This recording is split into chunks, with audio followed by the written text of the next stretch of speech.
জুডিও হয়ে আমরা চলে গেলাম রাম মন্দিরের যে এরিয়াটি সেখানেই সাগর সঙ্গম যে আউটলেটটা রয়েছে তার সামনেই রয়েছে অনেকগুলো ফুডের দোকান, এবং সেই দোকানগুলোতে বিভিন্ন পাওভাজি, মোমো, ভাজাভুজি সেল হচ্ছিল।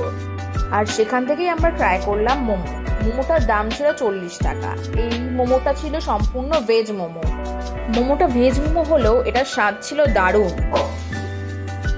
মোমোর সাথে গ্রিন চিলি সস, মেয়োনিজ ও একটা ঝাল ঝাল লাল চাটনিও ছিল, যেটার সাথে মোমোটা খেতে দারুণ লাগছিল। এছাড়া ছিল গরম গরম স্যুপ, যা দিনটাকে আজ ভালো করে দিল। তো নেক্সট যবে তোমরা এই রাম মন্দির এলাকায় আসবে, সেই দিন এই স্ট্রিট মোমোটাকে ট্রাই করতে ভুলো না কিন্তু।